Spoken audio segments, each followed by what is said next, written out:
Bonjour, pour la chronique de culture scientifique d'Astucience et de Doctovergne, nous allons aujourd'hui parler d'un festival tout nouveau dans la région, mais également très original, le festival Coupure de courant. Pour cela, nous recevons Rémi Guiquero, volontaire en service civique à Astucience et qui travaille en collaboration avec Radio Campus pour la mise en place d'un éco-plateau sur ce festival, le 1er juin, entre 12h et 14h. Avant de parler de cet éco-plateau, pouvez-vous, Rémi, nous présenter en quelques mots ce festival et sa particularité ? Alors le festival Coupure de courant, c'est un festival qui se déroule le 31 mai et le 1er juin, place de la Victoire à Clermont-Ferrand. Et sa particularité, c'est qu'il sera totalement autonome en électricité. Donc il y aura des petits ateliers pour savoir comment réduire ses consommations d'électricité. Et les 2 soirs de ce festival, 2 concerts différents.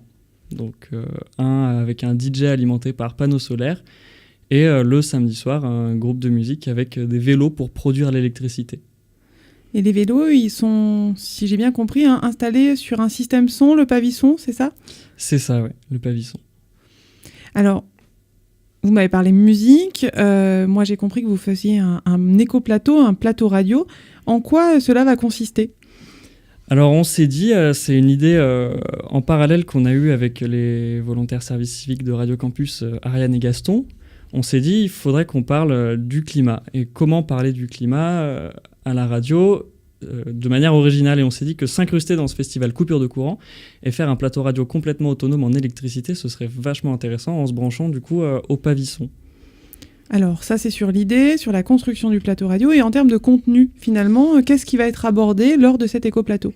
Et plein de choses sont abordées pendant cet éco-plateau et donc ce sera en plusieurs parties, donc 3. La première sur une définition et les problèmes que ça pose, ce réchauffement climatique, en 2 et 3e partie, non 3e et 4e partie, pardon, les solutions qu'on peut apporter pour faire face à ce changement climatique d'une manière individuelle et collective. Alors, beaucoup de questions vont être posées, peut-être beaucoup de réponses apportées. Est-ce que vous pourriez nous donner déjà quelques indices finalement sur le nom des intervenants pour savoir à quoi on va pouvoir s'attendre ? Eh bien, il y aura des entreprises, par exemple, pour parler de consignage de bouteilles, les bouteilles consignées, puis des scientifiques qui viendront débattre avec des personnes non scientifiques sur cette question qu'est le réchauffement climatique. Du coup, vous m'avez parlé d'entreprises, de structures, de chercheurs. Est-ce que vous auriez des noms à nous donner pour qu'on sache un petit peu à quoi s'attendre ? On pourra retrouver, par exemple, une chronique de Lucie Poulet, qui a travaillé sur ces solutions et critiques du réchauffement climatique aux États-Unis, car elle est chercheuse là-bas. Il y a aussi des entreprises comme Plan B qui vont parler du zéro déchet et de la consigne, des chercheurs à l'INRA et des chercheurs du groupe GREFF aussi, donc Anthony Faraday par exemple, Jean-Pierre Joigny. Donc beaucoup d'invités, à peu près combien ? Vous avez un ordre d'idée ? D'accord, très bien. Donc beaucoup de monde, sûrement beaucoup de débats.